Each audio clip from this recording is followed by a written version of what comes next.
What's up, everybody? Floetic here, back with another COVID edition of Dice Lemons with a special guest, 4Korners. How you doing, my man? I am doing as well as I can possibly be doing, given the current circumstances. Yeah, man. I'm asking all my guests now, like, how's the mental health? How's the physical health? You know what I mean? Because for people like us, it's kind of weird to just to be, stagnant. It's extremely strange to not be around people for me. I'm an outgoing, one of those kind of people. I like to be out. I like to travel a lot. I like to be where the action is.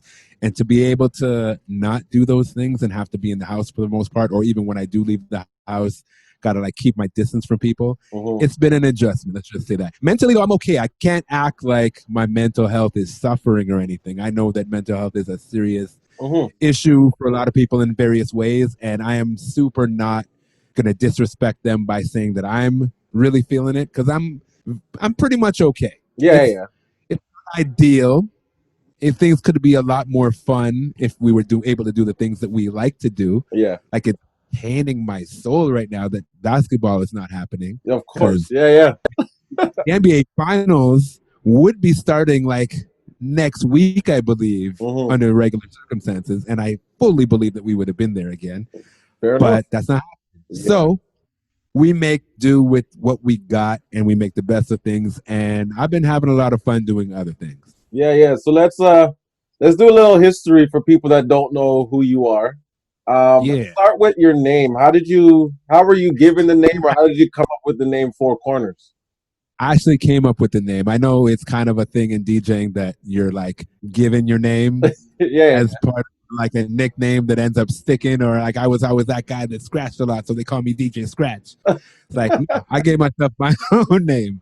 A few reasons, actually. The number one reason was I always wanted to travel. Traveling was always my number one thing regarding DJing.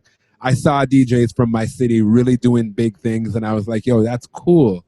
And I really looked up to some of the guys, and I got close to some of them and got to pick their brains on how they did what they did, why they did what they did, and whatnot. But I saw beyond that, because I was looking at the DJs that were DJing with rappers, and I was looking at certain DJs that were able to be touring on their own. And I thought that was the coolest thing in the world. I was like, yo, to be able to do this thing that's so fun and so dope, but take that around the world, that's incredible to me. So that was my goal. And I'd always been fond of the four corners of the world, saying. Yeah. And I've grown into my more existential type of being that I am right now. But even back then, I was on some speak things into existence. So I was like, what better way to put myself in a position to always remember I want to travel. I'm going to do this. Than to make it part of my name. That's so dope. I called myself Corners, because I was like, well, I'm going to go to the four corners of the earth with this thing. I'm saying it from now. I'm going to say it every day, and hopefully it'll come true. And it has. So did that come to you early in your career, or kind of as it progressed? That that early, when we say that, getting back to the nickname, and somebody always gives you my nickname has been Captain Kirk all my life. Inescapable. My dad was a Star Trek fan. I'm pretty sure he named me Kirk based on that loosely. He never admitted it, but loosely I feel like that was in there. And so when I first started, I thought that DJing was better if you had a crew. Okay. Because at the time when I first started getting into DJing, the number one DJs in my eyes were the Baby Blue Sound Crew. I don't know if you remember that. Hell yeah. And they were tearing it up in Toronto, and they were traveling a little bit, not too much, but a little bit. But they just looked so cool to me. When they pulled up to the party, and they all were dressed the same, and they had their mixtapes with their pictures on the front of it, and they looked like rappers, and they had a clothing sponsorship, and they just were those guys to me. There was other DJs too that were really, really killing it, but them with their marketing and their imaging and all that was just that thing. And then at the time also, I was heavily into of course we all grew up on hip hop, so hip hop groups really spoke to me. That's dope. Tribe Called Quest, Wu-Tang Clan, like earlier, it's like Run DMC was like the first, Run DMC and like NWA, like the first groups that I ever saw hip-hop, that I was like, what the hell is this music, and what are they doing? What is this? This is amazing. Yeah. So I figured, I'm going to be a DJ. I'm going to start a crew. So I roped some friends into it that were really not into it the way that I was. And I was DJ Captain Kirk, but I called us as a collective 4Korners, the 4Korners Seven crew. I have like, I wish I had it near me. I have a box of mixtapes that I just recently pulled out of storage. Yeah. And I have some old like mixtapes from like the early 2000s and the late 90s when I was like in the basement trying to do a thing. That's dope. And it was the 4Korners sound crew. That's sick. Needless to say, the crew didn't stick around. It didn't end up being a crew thing. But I did have a partner for a long time, and then that didn't work out. So now I'm 4Korners solo, and I had to make a decision. Do I continue as Captain Kirk and drop the 4Korners, or do I continue as 4Korners and drop the Captain Kirk? And I decided to stay with 4Korners because it was a brand that I'd worked so hard for so many years to build. And my name's always going to be Kirk. So like, that's your name.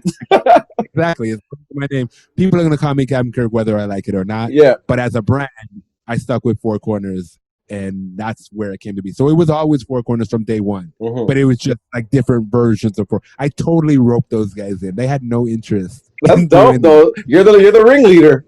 It was like my homie from school and my cousin, and like I was like, "Yo, man, let's just do that." And they thought it was cool until they realized they had to spend money to buy records. And that's a dope. I didn't even know that about you. That's sick. Not a lot of people know. Like when I tell people, you can see this guy right here is one of the original members of 4Korners. It was for like 2 weeks, but like he was. And people, no clue. That's tight. So like, how did your love for DJing start? Like, were you just? I know you're saying you're listening to music and the group thing kind of you gravitated to that, but like, how did you know that DJing instead of say b-boying or rapping or whatnot was your path? Well, first things first, as a child of hip hop, I totally breakdanced. I totally rapped. Yeah, we all did. I didn't really get into graffiti. I mean, when graffiti wasn't like a thing, I don't know. I guess it wasn't really a thing here that much. Not with paint. I had mad doodles of like my name and all kinds of things, and like I wish I could find the original 4Korners logo that I tried to draw. Word. But that was all that, like all the elements of hip hop.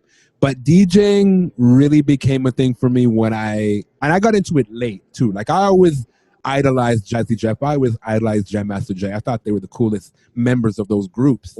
But it wasn't until I started going to parties at like age 19, 20, 21, really understanding, looking at the room and being like, yo, what is happening right here? Is like, and I look at the DJ booth versus everything else. I was like, yo, that's the coolest dude in here. Those guys are running this whole shit. Yeah, no doubt. And they look like they're having more fun than anybody in here. And all the girls are looking at them and like, they're getting drinks brought to them, and I know they're getting paid at the end of the night. I was like, yo, if I'm going to be in this environment because I love this environment, I love music, I was the guy like sneaking up to the DJ booth trying to see what the name of the song was because I'm like, yo, what is this? No doubt. Everybody knows all the records that everybody knows, but like those gems that I was like, yo, what is this? I was that guy. So just from hanging around the DJ booth and like getting to know the DJs and like observing the entire scene, I was like, if I'm going to be in this room, I'm going to be that guy. That's tight, and man. That just like, it just clicked to me. I was like, all right, that's what I want to do. And one of my homies that actually was one of the original members, I lied earlier. There was one homie that was actually super into it too. My boy Dwight, his older brother was a DJ, and he played at a club that was like kind of in our neighborhood. There was like this local restaurant, you know, those Caribbean restaurant by day night joints. Oh yeah, it was called Club Epiphany. Okay, and it was walking distance from where we lived. And we would go there and just sit in the DJ booth with him and watch him do his thing. And he would every now and then let us, because he knew we were messing around, he let us jump on for a bathroom break or let us open from like 10 till 10:37 until the first person walks in. Or like what happened. And we were grateful for all of it. We were just happy to be DJing in a place where DJing happened. Hell yeah. Like, not You know what I mean? I know there's nobody but the staff in here right now. Yeah. But this is awesome. Or like, I know that we're gonna play 3 records and nobody knows it's us and we're not allowed to say anything on the mic, but it's cool. Yeah. We're here. Yeah, we did that. We left there feeling nice. We're like, yeah, we're DJ. That's tight. And it was kind of shitty, to be honest, but like, it was awesome at that. It was awesome at the same time. Hell yeah. And from there, it just built, man. It just built. Like, you're a DJ yourself as well. Like, I know you know the feeling, especially when you're first starting out. That feeling of playing music in front of people, actually, and they didn't get mad. They danced. Even though they didn't, like, go crazy. They danced. They stayed. Yeah. Hell yeah. That was the big, and I just wanted more and more of that until, like, you started to see a reaction and started to get better, and then he would let us play a little bit longer, and you know what I mean? It built into that. So tell me about like your first gig, because I asked all the DJs the same question. Like, how did you feel playing for? Like, I'm not talking about opening when you're home and went to the bathroom. I'm talking about your name's on a flyer, you're playing, even if it's 25 minutes. Like, how did you navigate that? Oh man, I'm trying to think of what the actual. I don't know for sure what the actual first gig was, but I can think of a few that were memorable. One in particular I remember was, again, this was like another neighborhood club, and it was a birthday party for one of my homies, and this other guy that joined, actually, Arrow, Short Circuit, that you would know him, my partner. He came on like a couple years in. So it was one of his homies. This is just around the time that he ended up joining our group. And one of his homies had a birthday party at this local club, and we got a spot on the gig. And they spelt 4Korners wrong. They spelt it 4Korners. And it was like a really dance hall looking flyer. You know those ones? Yeah. It was like all the writing kind of looked like a gradient rainbow. Yeah. The picture of a girl on it. Hell yeah. And it was 4Korners. And I remember we played it, and I don't remember the set at all. I just remember that some dude tried to steal a crate of our records, and we had to pull up on him in the parking lot. That was when we decided, okay, if we want to do this, we gotta play at better clubs, man. We can't. Yeah. You can't be getting robbed during your set, man. No, that's not the objective ever in any job, to get robbed of your things while you're working. Yeah. So that was that. And then I remember this other gig that there was this dope spot. Like, it was the hottest hip hop R&B spot in the city at the time. It was called Cashmere Nightclub. And the resident DJs were started from scratch, Jester, and DJ Chief. And they were like 3 guys that were on top at the time. And I remember they would rotate. Yeah. And I remember I was kind of like a sub member of Chief's crew. He started a crew, and like I was sort of part of that crew. So he was kind of mentoring me. And he gave me the opportunity to play with him one night because he was playing by himself. It was normally 2 of them or maybe all 3. This one particular night, it was him by himself. So he was like, all right, you come with me and you can open, and maybe I'll let you jump on later on. And he did let me jump on later on. And I remember I dry started a record. Like, I can't remember what the record was. Yeah. But, you know, like, you're mixing records and they're supposed to come in at the part where it keeps the vibe going. Yeah. Records that start really dry and they don't, it doesn't really get going for like 30 seconds. Yeah. It was one of those records, and it was the kind of thing that, like, I was playing and I thought I was doing all right. And then it was like I let a song play for way too long because I couldn't figure out what. It's nerve-wracking to try to, like, get the next record ready and make sure it was the right record and all that. I wasn't at all experienced yet. So I dry started this record, and the energy in the room just went, woo, and everybody turned around and was like, yeah. Just looking at who's playing. And my heart went into my shoes. Oh, shit. And I got the tap on the shoulder. It was like, all right, that's it for today. That's the worst feeling, man. When you just start offering to get that tap. You know what's even worse than getting the tap? Knowing the tap is coming. Oh, I knew the tap was coming. I played the record. I saw the reaction. I felt everything. It was like 5 seconds, but it felt like 5 hours. Oh, yeah. Oh, trust me. Everybody just looking at me like, what the heck? What? And I was like, I know. Yeah. And then I got the tap. I was like, okay. And I think I left the room for a bit. Had to go regroup my confidence, my, like, self-esteem. Hell yeah. To come back in the room because I know that I just felt, even though nobody was really looking at me after that, I felt like they were all looking at me around him like this guy try to shit up the dance just now. Yeah. So I had a few of those early moments that really, really taught me. And I don't know how much you know about like DJing in Toronto, especially like early to mid 2000s. It was a really rough place.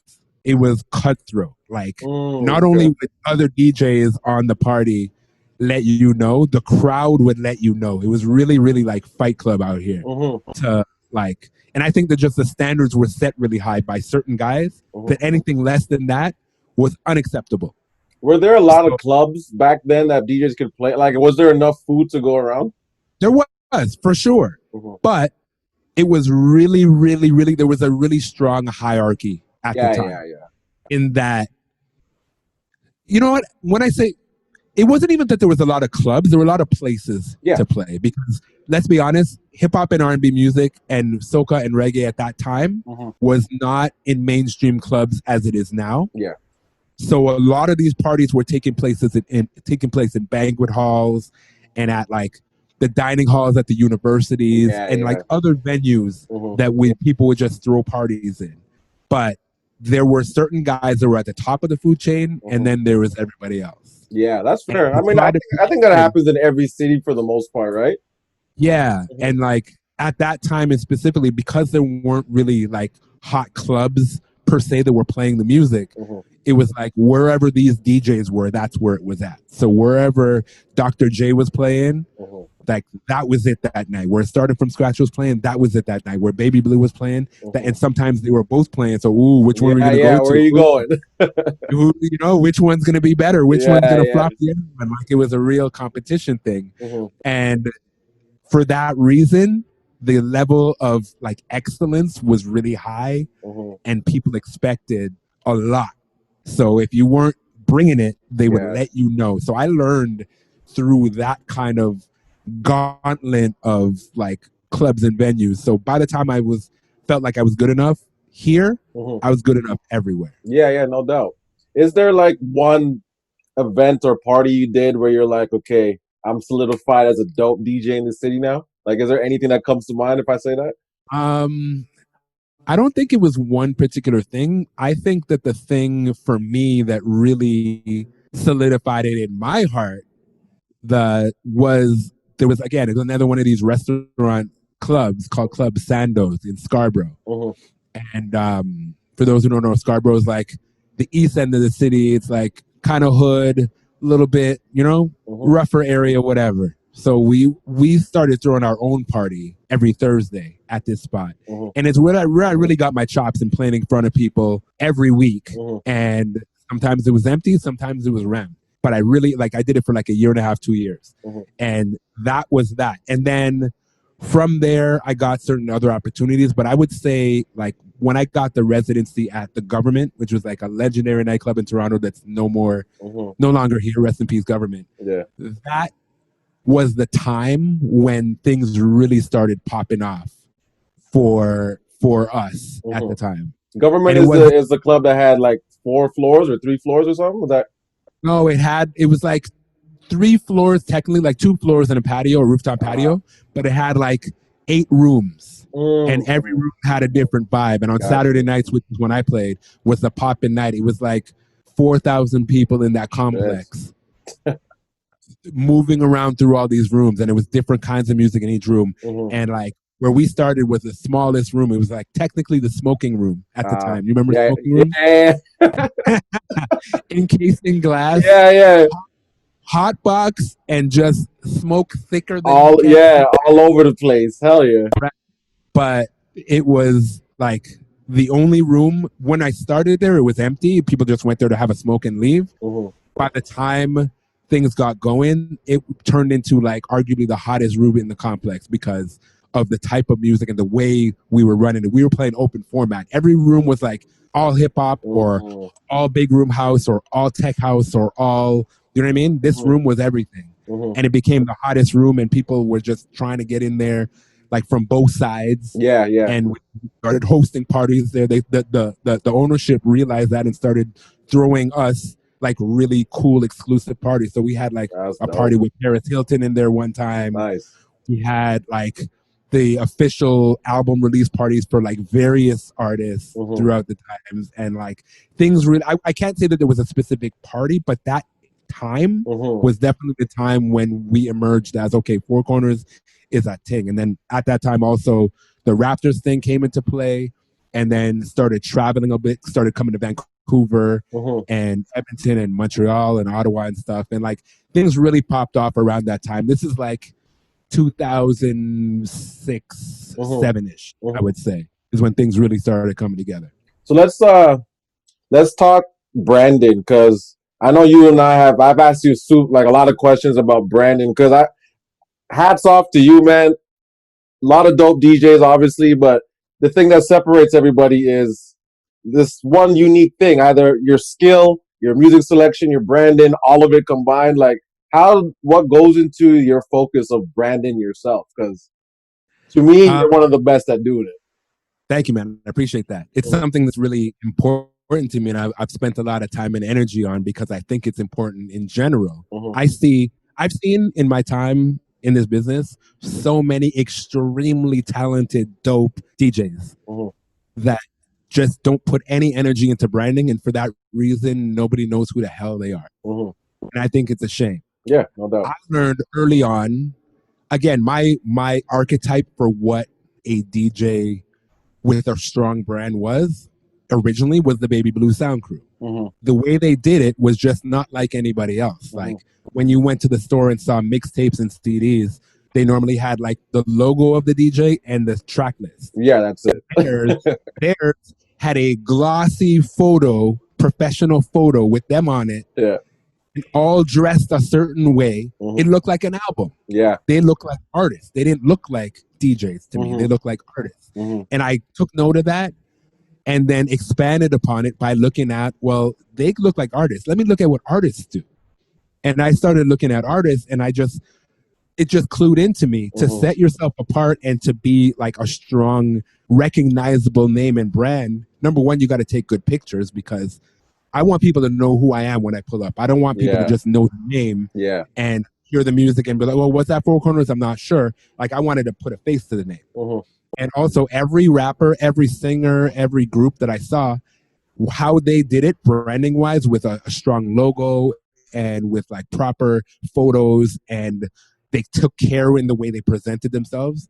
I did that shit. And I've always done that shit. And that's what's been part of what's made 4Korners what it is all along. I'm convinced, because like I know I'm a dope DJ, but there's tons of dope DJs. Yeah, you know what I mean? Yeah, like that's a dope DJs, especially like I said in Toronto, trying to make a name for myself when the bar was really high. There's dime a dozen for a dope DJ. You know what I mean? What else? What else do you bring to the table? Like one of the first things that Errol and I did when we were first, like when it became just the two of us and we were really trying to make a name for ourselves. Number one, we had a homie that was a photographer, so we like always had photo shoots. Nice. Number two, I started DJing at Roots Canada in like their stores and parlayed that into a sponsorship. So we would like dip down in the Roots jackets and shit. Nice. And like our custom jackets and stuff like that.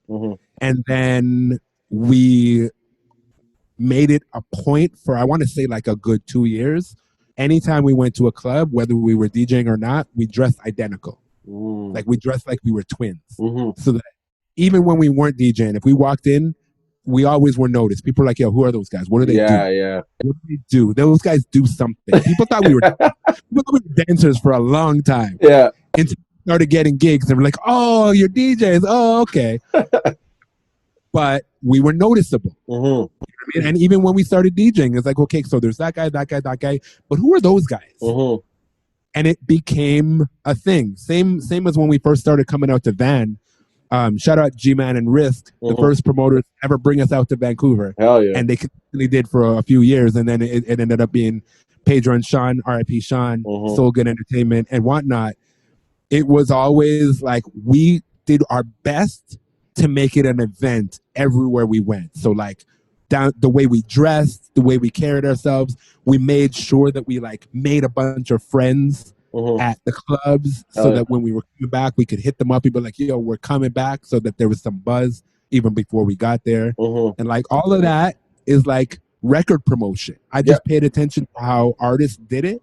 And I was like, well, let's apply that shit to what we do. Why? It's the same thing, isn't it? We're performers, right? So like, let's put those wheels in motion on our shit. Even though we don't have songs, we have mixtapes. Let's work with mixtape like it's an album. I mean, let's make sure we make the cover art look like an album, and let's make sure our pictures are on it like we saw those guys do, and like all the artists do, and like everything was always like calculated in such a way that's like, yo, let's make this shit feel bigger than it is, because then people pay more attention. That's sick. No, like I said, we got to be good. Like, we got to be good at what we do, which we are. Yeah. I've always been like, really, really into making sure that the performance was top notch.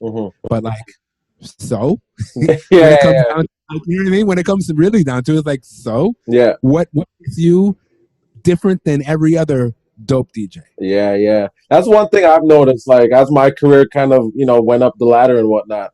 Like you said, there's tons of dope DJs, but like some of them are just dull, or their branding is whatever. Or if I heard them play a set, I wouldn't be able to differentiate them from anybody else. Right. So it's like, what is your selling factor? Because at the end of the day, we're selling ourselves a bit. Yeah, and you got to give people a reason. When you go to the store and you're looking at all the colas, what's the reason to buy Coke or Pepsi? Because of what they've done to put it in your brain to make you believe that somehow theirs better than the other ones. If you taste them all, they're all the same. Yeah. Coke and Pepsi are actually made by the same company. You know what I mean? Which is the best thing in the world, I think. Yeah. You, based on the branding, decide which one you like better. Yeah, that's a fact. So when it comes to artists, like, let's be honest, we like good-looking people. We like people that dress well. We like people that are funny. There's certain things that speak to us as human beings. So we gotta, as performers and artists and creatives, we gotta figure out what it is about us that's special, and like make sure people can see that, like amplify it. So like, I think that I'm a big colorful personality. So that's why everything that I do has something to do. Even like, logo is always like the brightest, most neon shit that I can find, clothing wise, and like my branding, my logo, and all that is because like I feel like it suits my personality, and it goes hand in hand, and therefore people will remember it. No, that's tight. Well, okay, let's switch gears here a bit. Let's talk about Canada's team and kind of your baby. Let's talk about that, the Raptors. Let's talk about show floss that a bit. Let's talk about that. I had to bring it out. I like that, man. So how did that come to fruition? Like, what happened? Give us a full story. This is like the second most asked question. Of course. I can't. Yeah. Ever. So much so that I made a YouTube video about it. Yeah. So I'm gonna give you the link so you can put that. I'll plug it right in. Yeah. So people can see the actual story, the way I broke it down. But like, long story short, without getting too like long-winded about it, it was a lot of things happened. Right place, right time, right guy is what I like to say. It's like there was only at that time one NBA DJ, one sports DJ, which is DJ Irie for the Miami Heat. And the brass from the company that owns the Raptors went to Miami, and because they like to go around to different arenas and see how they do the entertainment or whatever. They went to Miami and saw that. They saw Irie. And they were like, yo, this is a cool addition. Like, having somebody that's like a music guy play the music and like interact with the crowd and whatnot, and like DJing is cool, and like, that would be cool in Toronto. That would work in our market. But who? These guys are like, they're a bunch of suits. They're working in an office all day. They're not out in the clubs. They don't know who's popping. And so, going back to me working with Roots Canada, I was doing in-store shopping day DJing, but they also had a location in like the ritzy area called Yorkville in Toronto that they threw parties after hours there. So they would do branded parties like with like Toronto Film Festival and different stuff like that. So I would DJ at all those parties. this one particular party was like a wine brand threw a party, and the VP of marketing from the company that owns the Raptors was at this party. Saw me and my partner doing our thing, and again, like I said, like one of the things musically that I focused on to set us apart at that time as well was to play everything. I know it's normal now, but at that time, DJs were either you're a hip hop DJ, yeah, you got classified, you got put in a box. Yeah, and I was like, why? I was like, why would I do that? And I just decided that I was gonna put everything together, and that was like the mashup style is what it was called at the time. And like I feel like I was one of the early ones doing it, just because I don't remember knowing of somebody doing it. I just was like, well, I like this and I like this. Why can't I play them together? And then like CDs and then Serato came about where we were playing digitally. So like I didn't have to have all the records. I could just get the files. You know what I mean? So it was that I was doing, and she was really impressed by the fact that it was a mix of music, but all cohesive. Yep. And she came up and gave me like a little, yeah, man, we saw that the Miami Heat have a DJ, and are you into basketball, by the way? And we're thinking about doing something like that, and gave me her card. I was like, would you be there? And I was like, no freaking brainer. I played it cool. Of course. If my memory serves me correct. So I was like, yeah, cool, I'll consider it. Yeah. But inside I was like, are you kidding me? Yeah. Are you kidding me? Of course. So skip ahead. I just harassed her for a few weeks until she like set up the meeting, and like it was a whole process, and there's a whole bunch of things, hoops to jump through because they'd never done it. So it was like it was being made up, and they didn't even really have much of a blueprint because they just saw it one time. They had no idea what to do. Yeah. And it's not like they went and like spoke to their game operations and asked them questions. They just like winged it. And the final thing was they set up in the empty arena, set up turntables and a mixer on a table and a camera, and had me and my partner they're like, we're going to turn the camera on, pretend it's full in here, do what you would do. For like 10 minutes, they recorded us hyping up this imaginary crowd so that they can show everybody in the office, this is what we're thinking of. This is what it would look like. Because, you know, corporate, they got to see what it looks like. Yeah. So they did that. And then we got the call to say, all right, we're going to give it a shot. That's tight. And tried it out for preseason. They just set up like a folding table by one of the like tunnels where the people walk in. And it was like, all right, that was kind of cool. Let's like, you know, let's actually do it for one season and see how it goes. And then after that season, we were like, please. Yeah.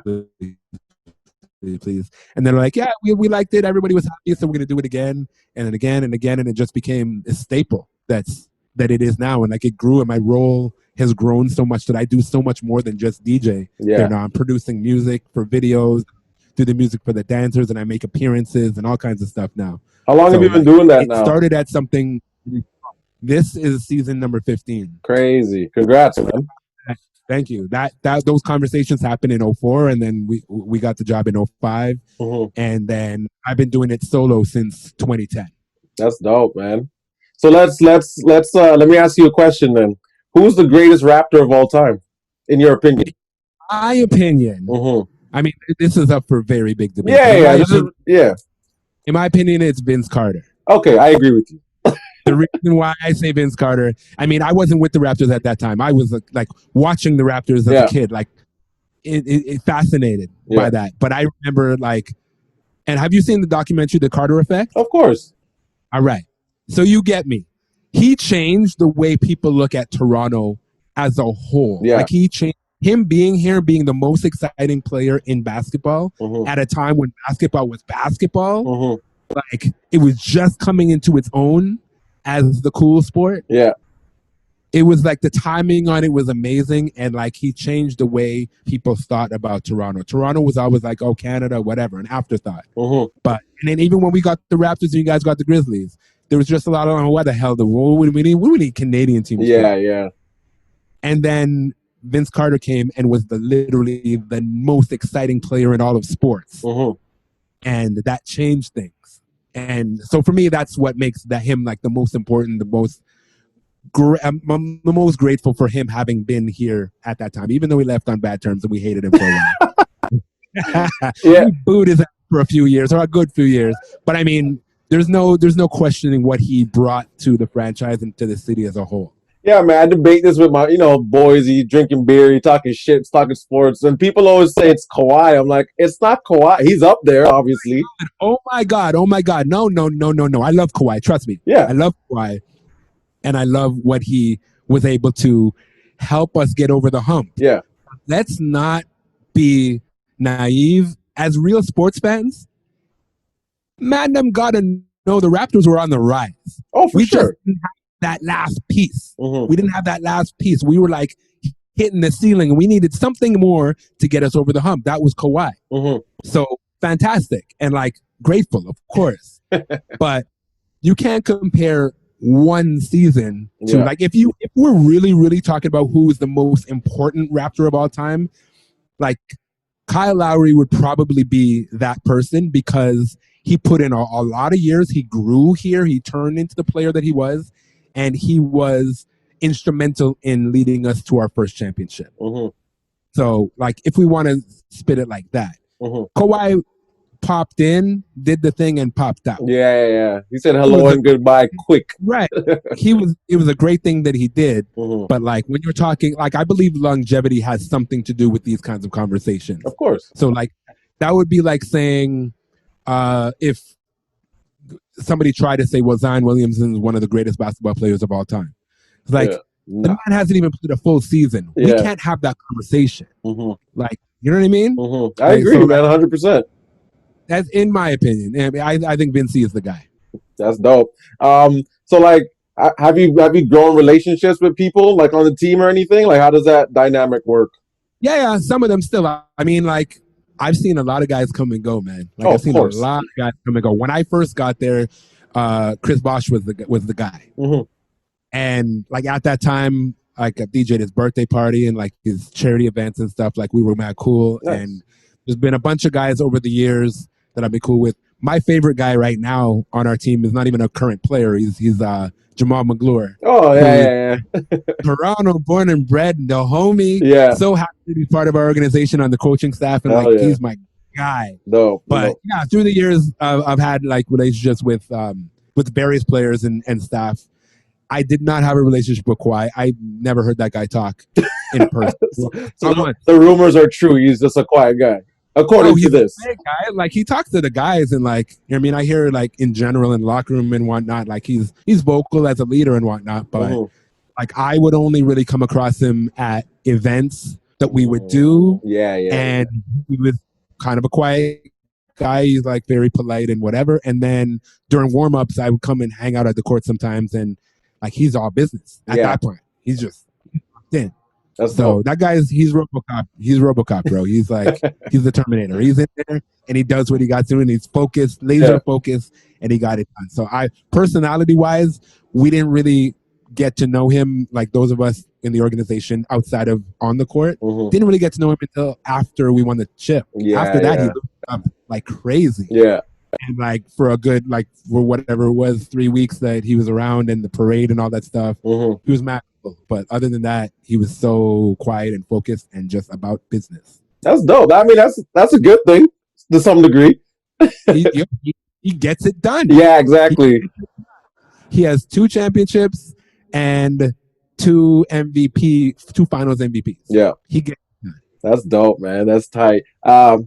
Let's talk about another thing that you're doing right now, the DJ City Director of Canada. Yes. So let's talk about that for people that may not know. Like our guy out here is Marvel, obviously. Shout out to Marvel.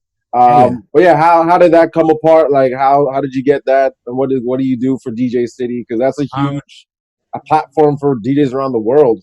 Yeah, DJ City is dope. I've been like a member of DJ City for years and years, like just being a part of the pool. It's like the number one, the slogan. It's the number one source, digital source for DJs to get music. Yeah. And it really is. Like it's where majority of DJs that play various genres get their music from. And like it's everything from like the hot records to exclusive remixes and edits and stuff. And like I said, I've been down with DJ City from time. And then I realized, or I got to know that there were different chapters. I know it's an American company, but I came across the fact that, well, there's DJ City UK and there's DJ City Japan and DJ City France. And it was when DJ City France was announced that I was like, okay, why is there no DJ City Canada? Like, look at all the major music coming out of Canada. Yeah. Look at all the dope DJs in Canada. Why is there not a DJ City Canada? So I started inquiring and like didn't really get in touch with the right person. So like I was, knocking on doors and trying to figure it out, and it wasn't getting the straight answers. And I didn't really put it to bed, but like I stopped focusing on it. I continued living my life. And then I happened to do a gig in London, England, and the guy that was playing with me on that night was a DJ by the name of DJ Play. He is the head of DJ City UK. Ah, word. And we hit it off and had dinner and then played the gig, and like we're just like, having a really good time. And then it came up and he asked me like, do you use DJ City or whatever? It's like, yo, hell yeah, I do. And actually I've been trying to get in touch with somebody because like there's no DJ City Canada and I don't understand why. And he was like, yo, you're so right. And he connected me with Styles Davis, who's like the head of DJ City in the US.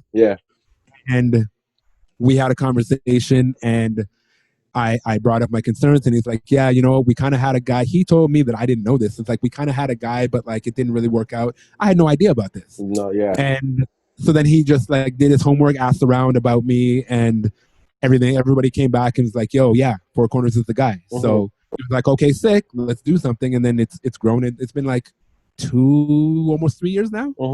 It's grown into something really, really dope that we do like, when it's not a worldwide pandemic. We have events where we bring DJs together in cities across the country to like just connect and network and like build and just get a chance to actually see each other in the light of day, because we're always DJing in various clubs all weekend. We don't see each other and hang out.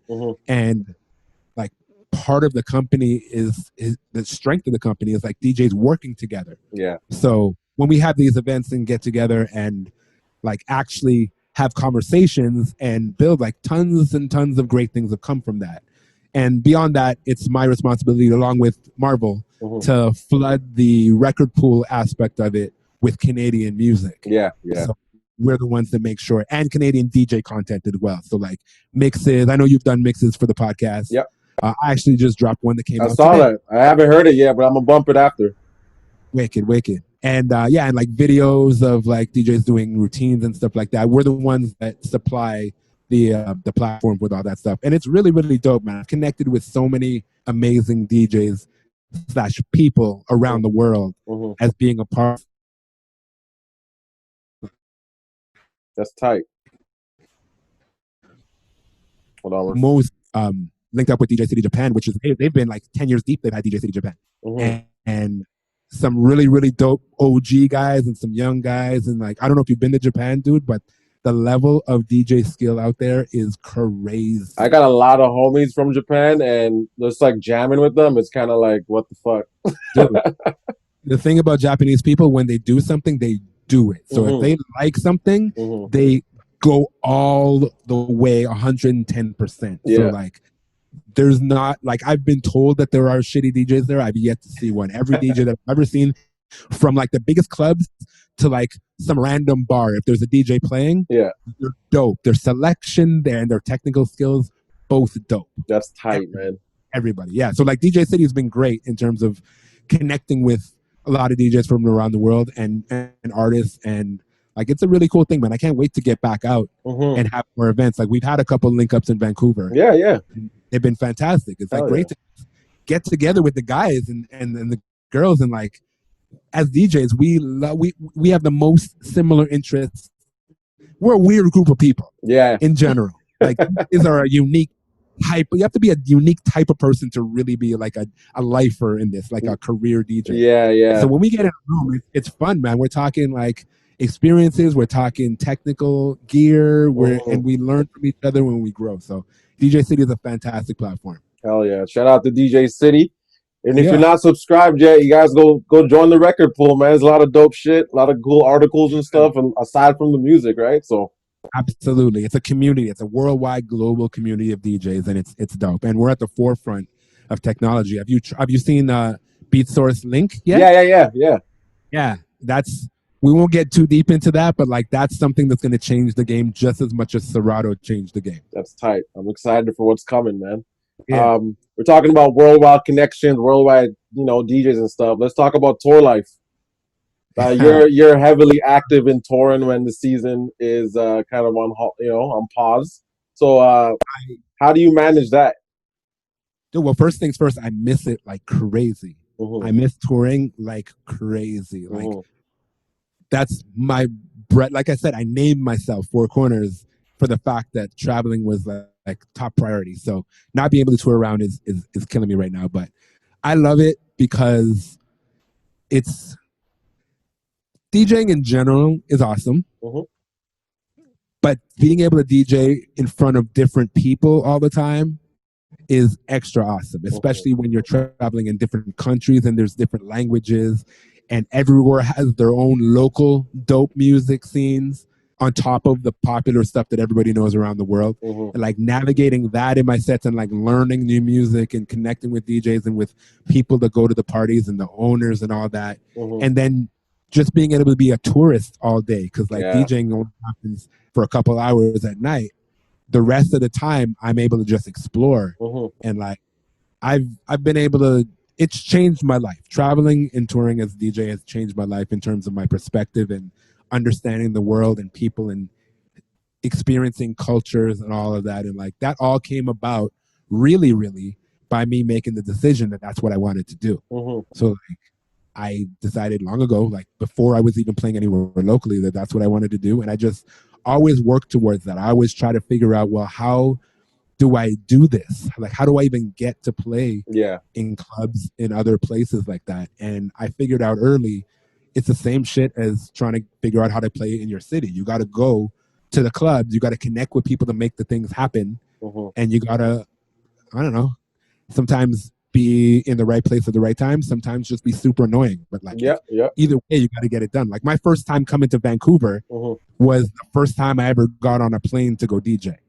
Oh, word. Like, yeah, dude. It was like I was able to finesse a gig in Vancouver and then through G-Man because I harassed G-Man for like a year. And then at first he was, honestly, hats off to G. The first time I hit him up, he didn't know who the hell I was, but he had already been bringing DJ Baby U out there and Baby U vouched for me. Nice. So he's all right, cool. I'll bring you, but nobody knows who the hell you are, including me. So I will book you and I'll pay you $500, but you got to get here on your own and you got to get your own hotel. Yeah. And I was like, sick. Yeah. But I hadn't traveled yet. So when I looked, and remember, there's two of us in the crew at the time. So when I looked online and saw what flights to Vancouver cost, can we just like speak about how expensive it is to fly in Canada and why that is ridiculous, man? It's unreal. Sometimes flying to Europe is cheaper than flying to Montreal. Toronto. It's ridiculous. Insane. But so I found out that it was $800 at that when I checked, $800 return flight each. God so damn. $1,600 plus whatever a hotel would be. I didn't even get to that part because I was like, $1,600. Yeah. It wasn't even that it was a bad opportunity that like I was like, I'm not willing to invest in myself. We just literally couldn't afford it. We couldn't afford it. At that time, I didn't have $800 go get on a plane to go for like one day. I didn't have it. So I was like, thank you, but I'm gonna have to like maybe revisit this another time. And I just kept sending him stuff. Like everything that I did, I just kept sending him stuff. And finally it got to the point where it's like, all right, you know what? I'm starting to hear your name around. People are starting to talk about you. Okay, cool. I'll fly you guys up. Nice. And then he actually connected us with, I don't know if you know Harmon B or DJ Quake in Edmonton. I don't think I do. Okay. Those guys like built the scene there in Edmonton. Nice. And he connected me with those guys, which ended up being lifelong friends also. And like we did Edmonton Friday night and Vancouver Saturday night. Sick. And that was like mind blowing to me to get on a plane and go somewhere and DJ. Yeah. And I was like, after that, I was like, more. Hell yeah. But what I learned was I just had to like connect with the people that make it happen. If I didn't hit up G-Man, because I found out about G-Man online.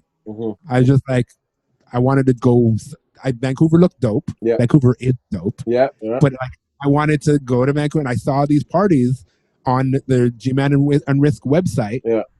And it looked amazing. And it was like all the DJs that I knew about, like DJ Vice, who's it? DJ Fashion. Yeah. Like certain guys that were on the scene doing the circuit of North America that I thought were dope DJs. DJ Sprite was one of them, like a few guys that I was like, yo, that seems to be the spot. And the party looked crazy. Yeah. And like picture, it wasn't even videos, it was just pictures. Yeah. And I was like, I gotta play there. So I figured out, well, who makes it happen? And I hit up the guy. That's so tight. Like my entire touring life and career has been built on, all right, who's the guy? Who's the guy? Yeah, Who do I need to talk to? Yeah. And like that coupled with me working on my craft and like my brand and building it up so that when I do get in touch with the person, that I have something to show for myself. I'm like, yo, this is the reason why you should book me. Yeah, no doubt. You always got to give them a reason. Otherwise, why would they fly somebody in when they could just get somebody who lives there to play? You got to give them an extra reason. Why is this going to get people in my city excited for me to bring you in? So like I worked really hard on that stuff, like we were talking about before, and then I just kept knocking on doors. Hell yeah. I was down, as long as I could afford it, I was down to play for free or for like not as much as I would like to charge to get a foot door, because I just had confidence that once I got there and did my thing and they saw that I was like a good dude and like, you know what I mean, a pleasure to be around and all that, be interested in bringing me back again. And that's been the case for like over 10 years. That's tight, man. I mean, you kind of answered my next question, but if you want to summarize, like, what would you recommend for the young people coming up that want to expand and grow as a DJ, as a brand, as everything that you are? Like, what would you recommend is like the first step? I mean, the first step in all of this is practice. Be a dope DJ. Be dope at what you do, because you can have all the smoke and mirrors. When you get on the decks, you got to be able to bring it. Otherwise, it's all for nothing. Straight up. That's what I believe. After that, definitely work on your branding and like work on the things that you feel like will be a reason for somebody to be interested in booking you. Like, look at your idols, look at the people that you think are the dopest, and try to dissect what is it about them that makes me feel like they're dopest, and then see how you can apply those principles to you. Like, don't try to be anybody else. But if you see, like, say you see a DJ that's like really good on the mic, and at everywhere they go, you see they command the mic, they command the crowd, that should say to you, all right, mic work is important. You know what I mean? Like, you can be the dopest DJ with your hands, but that guy comes on and just starts talking and people pay attention, and like, that's something. All right, so I got to pay attention to that. It's not, I don't just have to have the sickest routines and tone plays and stuff. I got to be able to grab the mic and like connect with people. You know what I mean? That's an example of like, you can look at people that are really doing it and figure out what it is about what they do that's awesome and apply that to you without copying them. You got to do it your way because there's already one of them. Yeah. You're trying to get people to book you. So like, what is it about you that you can bring to the table that'll make them want to book you? And then the third thing is what we just spoke about, is like, get in rooms, talk to people, and don't be a dick.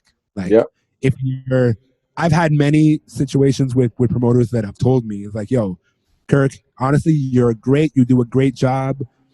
It's always easy for me to sell you because you give me tools. But most of all, the reason why I book you so often is because I like having you around. You know what I mean? Like, I want to hang out. I'll book you 5 times a year because I look forward to hanging out with you. That's tight. You know what I mean? So like, that's part of it too. Don't be a dick. You got to be like, we're all here to have fun. This shit's supposed to be fun. Like, this is like, you know what I mean? It's parties. Hell yeah. So let's have a good time and let's all everybody be like good energy and shit, because like that resonates. You know what I mean? Because if you were the dopest and you made them a lot of money and whatever, but you're a dick, they may just book them. They'll probably book you less and not even talk to you. Just all right, we'll send a car for you to pick you up at the airport. we'll send a car to bring you to the club and send you back, and you get the hell out of here. Yeah, in and out, man. Yeah, versus the promoters that like will come pick you up themselves, and you'll go to dinner, and they'll take you sightseeing, or like introduce you to some friends, or bring you to their house. Or, like, Yeah. There's levels to this shit. There's levels to. Not saying you gotta like be buddy with everybody, but like just be personable and a good, just good energy human being. That carries a lot in business as well. Like that'll take you places where without that you would never get to go. Yeah. I mean, long story short, just don't be a waste, you. Yeah, straight up in every sense of the word. Don't be waste. Don't be a waste. Do the things that you know are dope. Yeah, like be a dope DJ, be a dope brand, be a dope person. Yeah. Like you do those things, you will be good. And like be on your hustle. Like don't sit down and expect the phone to ring because you have X amount of Instagram followers, or because you feel like you are the dopest at this, or like whatever. None of that shit means shit if you don't talk about it, if you don't tell people, if you don't reach out. I mean, because the phone will ring sometimes, but I guarantee you the phone rings more when you pick it up. Yeah, no doubt. That's solid, man. Is there anything else you want to plug? I mean, those are all the questions. I just wanted to pick your brain and spread it to the world. That's a good ass interview. Thank you. I want to talk about music in general, because beyond playing music as a DJ and playing other people's music, a few years ago I got into making music myself. I know you do the same. It's a whole nother thing, because I mean, my reasons for it are I love music deeply, and I've played instruments throughout my life, and I kind of just stumbled upon production by doing my own personal edits of songs and doing these things that it was like one edit that I did a few like years ago. Like I think it was like 6 years ago now. It was like a David Banner flip of his song Clay. Me and these guys from New York called Twerk did this flip and then just called it Work and put it on SoundCloud. And next thing I knew, like Diplo was playing it and Skrillex was playing it and DJ Snake was playing it. And I was like, yo, you know what I mean? This is like, yo. I actually have that in my crate. I appreciate that. Yeah. And dude, it was one of those records that like DJs around the world were playing. Like I would walk into, I remember I was eating dinner in Vegas at STK and the DJ threw it on. I was like, oh shit, this is like, this feels good to like, and it's not exactly a song, but we released it kind of like it was a song. Same principle as before. Like if I'm going to have a mixtape, I'm going to drop it like an album. This was an edit, but we kind of released it like it was an original song. And it resonated. And like the feeling of making that music and having other DJs play it like a song and people recognize it and whatnot. And then I did this other remix for an artist named Stromae out of Belgium that went crazy in Europe and like a little bit here. That's tight. I got the bug. I was like, yo, this is a different feeling to play a song that's like I made and see people react to it. Like it's one thing to play the hottest record that's on the radio or whatever, but like to play something that I made and watch people react is dope. And like the whole mentality of like treating myself like an artist and stuff. And then from traveling, I realized like, yo, in North America, the DJs are like mainly just DJs, or they DJ for a rapper. Yeah. But overseas, the artists are DJs. Like Calvin Harris, David Guetta, these guys are DJs, but they make their own songs, and it's like them featuring the artist. So I put two and two together, and it's like, yo, well, why does it have to only be electronic music? Why can't it be anything? Yeah. And started working on it and put out some shitty songs, and nothing happened. And then went back to the drawing board. And like last year, a couple of years ago, I really put my nose into it and like really started working hard on trying to figure this shit out and collaborating with artists and like really learning a lot. And starting last year, I started putting records out, and now I'm actually starting to see results, which is awesome. That's tight. Because it's a lot of time and effort put into it. And like to be able to make songs and watch people sing the words or like dance to them is like, it's another level to the thing that I've already loved doing for 20 years. So yeah. I'm really glad about that. I just dropped a record last week called, I made a side group. Me and my homie Ashton Adams made a side group called 401 West. And it's like some straight OG house music type stuff because I just love house music. And but my 4Korners brand, as I always pay attention to branding, 4Korners is like open format. I make hip hop records, I make electronic records, I make all kinds of stuff that's under the 4Korners name. We decided to make this specific project all about house music. So we dropped this record called Just Be Quiet last week, and it's like the best response I've ever gotten from a release. In 1 week, it has 68,000 streams on Spotify. That's sick. And I've got records like years ago that still don't even have 1,000 streams yet. So yeah. Direct contrast and like a testament to my work over the years that things are like, it's finally starting. That's tight, man. Feels good, which feels good. And then I have another record coming out on Thursday called Tell Me that I'm really excited about. It's a collab with some guys here and an artist from Greece. And I just put out a record in March that was a collab with me and some artists from Belgium, and that one's doing really well. And like, this is the new thing. I started a label called Jane Shepherd. Is like, it's really just like I started it for a vehicle to put my own music out because like I'm independent and I kind of like it that way. That I can call the shot, do what I want. And at some point, I'm going to grow it to like sign artists and, you know, kind of be the behind the scenes kind of guy on and help some upcoming artists do their thing as well. But like right now, I'm full steam ahead on just 4Korners shit. That's tight, man.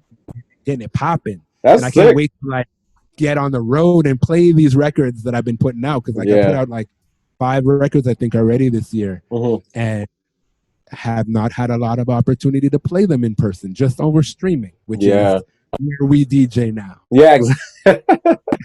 This is the club. Yeah, this is what we're doing now. Have you? I see you've been doing some streaming. Yeah, I mean, you know, like I said, Instagram is bro. Instagram doesn't like us. I'm done with Instagram. I'm on Twitch now. I gave up. I gave that shit up. Thank you. Yeah, I gave it up. I started. At first, I was doing Instagram because I'm like, you know, build your followers, build the platform and all that. But I'm like, fuck it, for what, man? I don't want to be stressing that I'm going to get cut off. Exactly. And not even stressing. You're going to get cut off. We always get cut off. Or if you make it through the stream, they don't let you save it because copyright strikes. So, I'm on Twitch now, twitch.tv/4Korners. What's yours? I got to follow you. Just Mr. Floetic. Super simple. Okay. Yeah. Dope. Are you doing specific shows? I started doing like specific shows. I'm on every Sunday at 7 p.m. Eastern Standard Time. What was the name? It's Music and Textures or something, or Textures and Feels. Yes. And it's honestly, it's kind of similar to the vibes that you do, with like the smooth R&B and like when you were doing like the live series and stuff like that. Like it's kind of that vibe. It's like the hidden gems. Man. You know what I mean? That kind of stuff. It's like me and my girl actually do that show together because she loves that kind of music. Nice. So like she kind of curates the playlist with me, and then we get on and we just like play music, and it's kind of like a podcast / mix show. That's tight. We drink some wine, we talk some shit, we play some music. I like it. And this Friday I'm starting a show that I'm going to do every Friday called 4K TV Jams. And it's kind of like basketball themed, like NBA Jam, but I like basketball themed that way because I'm like the basketball DJ. And it's going to be like, you know, fun party stuff and other things like that. But like, I'm excited of this new normal because I think that it's forcing us to be creative in a way that we haven't been. Because like playing just the regular club stuff is not it. You got to dig deep and like get back to the reason why we love music in the first place. You know, it's funny you say that because I was talking with Albert Icy Touch the other day, and it's like, not to sound like an idiot, but this is kind of a blessing in disguise for creatives. It really is. Yeah, it really is. Because like, especially those in Canada, that like the government is helping us out with as like, you know what I mean? Like we're in a lucky situation. I mean, we're always been in a great situation, living in this great country. Yes, but like you're right, creatives that have. I mean, we've been self-employed, most of us, a lot of us, for a long time. Yeah. So we're always on our grind to make sure that things are popping and we're moving forward. Having this, like I said, I'm really not enjoying not being able to tour. Yeah. And I'm not enjoying not having NBA basketball. Yeah. But I am enjoying all the extra time that I've been afforded now to be able to now step back and look at things and be like, okay, well, number one, I got to get creative in terms of like keeping income coming because two of my major streams are gone. Yeah. But also, what have I been meaning to do that I haven't done because I haven't had the time? Yeah, that's the biggest one, man. Really, it's that we haven't taken the time. Yeah. But there's no excuse to not take the time now. You know what I mean? So like, it's forcing us to do. Like, I just started a podcast myself. I had my first episode earlier today. I interviewed the artist Drew. Yeah. So like, that's something that I'm doing. I'm gonna do it on Instagram and like through direct podcast channel such as yourself. Yeah. But it's something I've been meaning to do for a while. As a creative, there's that. There's like, I've learned a lot about broadcasting and stuff by figuring out Twitch and OBS and stuff like that. I've dug deep on graphic design. Like, I've already known how to do some stuff, but like I'm getting better. Yeah, man. Like all these things. You're absolutely right. It's a blessing in disguise for creatives. It's not ideal. Nobody wants this, but it's not working out too bad for us. Yeah, man. Like I've been producing like something every night, or at least working on something new every night. Like I'm digging deep on SoundCloud, digging deep on all types of. It's dope. It's very dope. And then when we DJ now, I'm sure you notice this in yourself. Like, I can't remember the last time I played a Migos record. Yeah, for real. Like, that's stuff that I kind of like. I'm not saying I don't like the Migos, but like, for the most part, I play stuff like that because I know people in the club want to hear it. Yep. It's not what feeds my soul, though. Yep. So if I'm at home DJing and I'm calling the shots, and literally, like, I generally only play music that I like anyway, but like, in this environment, it's different. Yeah. I'm digging deeper. I'm going back into the archives. I'm like you said, scouring SoundCloud and like Spotify, or I'm finding things through playlists and like deep diving, finding just so much more music that's great. Because I hate when people say, "Oh man, music used to be better. Music sucks now." It's not true, man. There's so much dope music. It's just not the most popular music necessarily. That's the dopest. Yeah. But it's there, and like us as DJs, originally we were the ones that showed people what was dope. Things have kind of changed with the way technology is sped up, and people have access to everything just as fast, if not faster than us half the time. Yeah. But these times like this, it's coming back to, okay, well, who are the ones that have really good taste? Let me hear what they're playing. Yeah, hell yeah. That's us. It could be a reset button for us, really.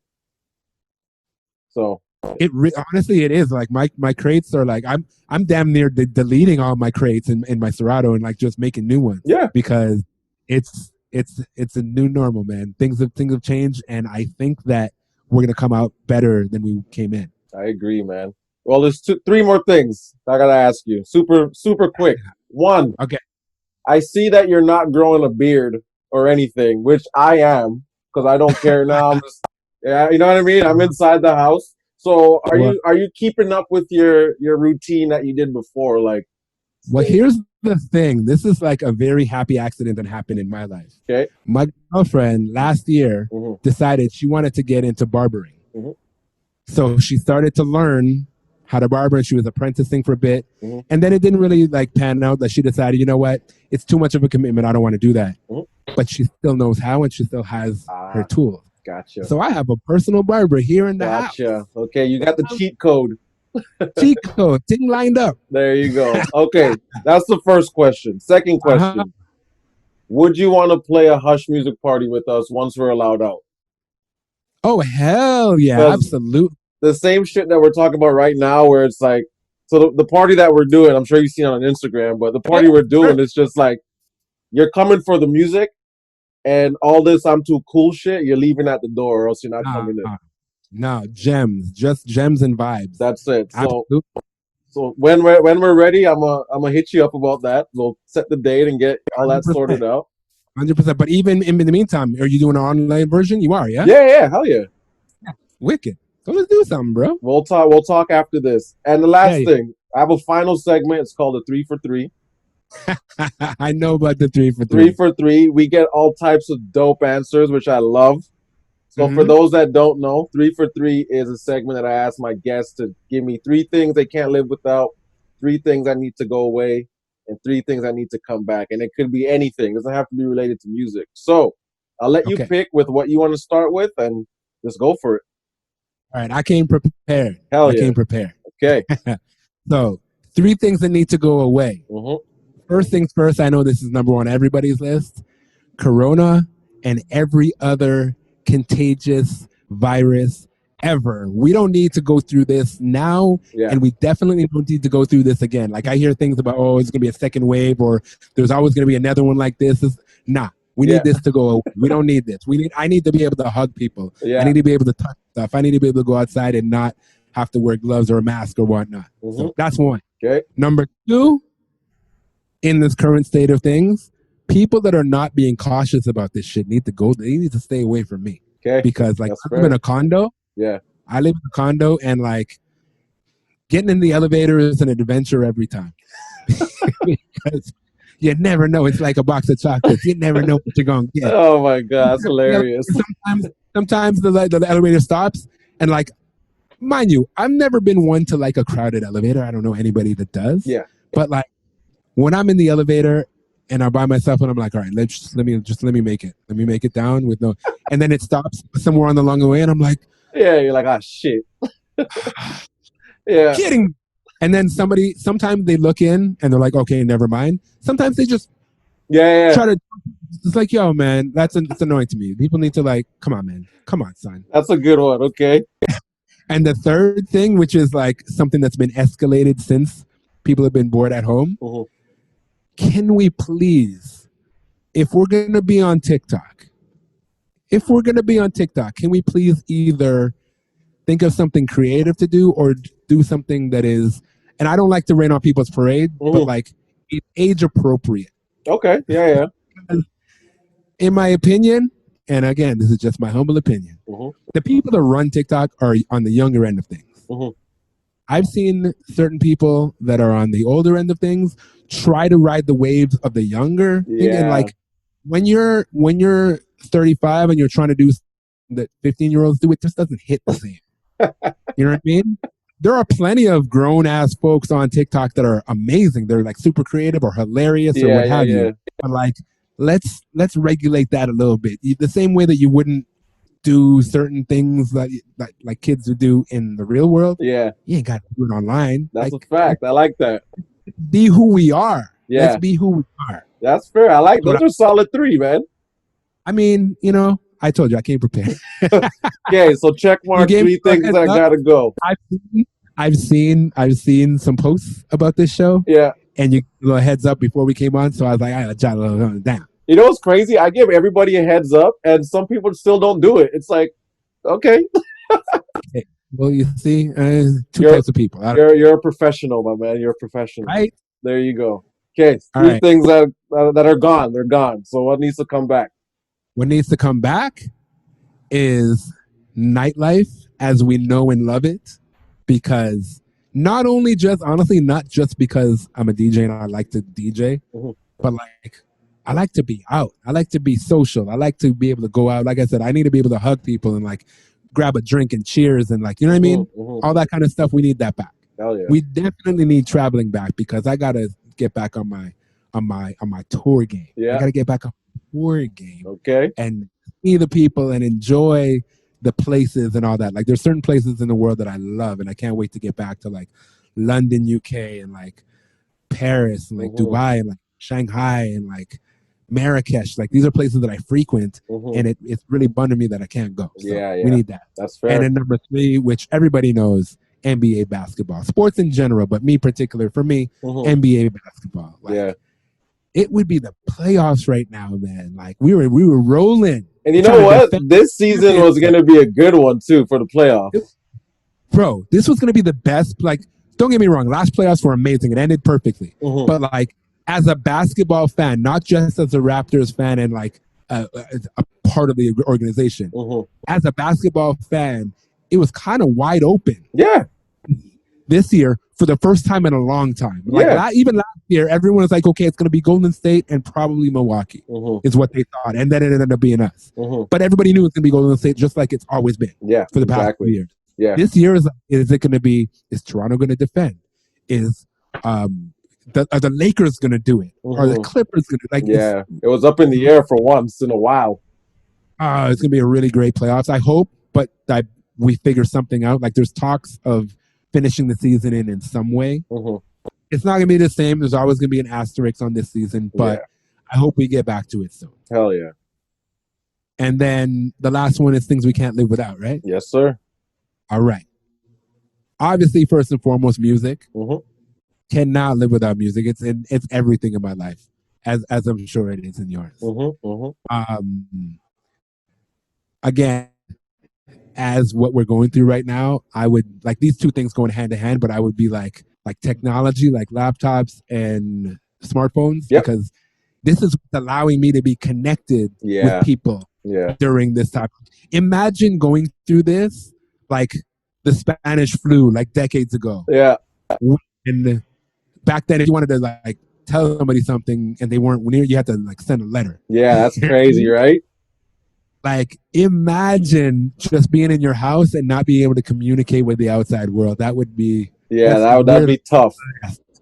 We're blessed in what we are. We can still jump out. We can still order stuff. Like, we're blessed. We're blessed. And then along hand in hand with that is Wi-Fi, because boy, imagine what the bills would be like if there was no kind of Wi-Fi. Right? Hell yeah, that's a fact. We'd be able to do this. We'd be running off our cell phone and be like, boy, I could talk to you for like 5 minutes. This interview would have cost me like $200. Right? Yeah. Right? So like, we're in a blessed situation to have these things, and I really, really, really am grateful and do not want to live without these three things. That's a fact. Hey, man. Appreciate your time, dude. This was an amazing interview. I'm sure it's going to get a good reception. Plug. This is your chance to plug whatever you want, your Instagram, your music. This is your final hurrah. Yeah. Well, the hub for all things 4Korners is 4Korners.com. So if you want to find my music, if you want to find where I'm playing, and by that I mean virtually, current circumstances, and like videos and like my Instagram and how to get in contact with me and all that stuff, the main place is 4Korners.com.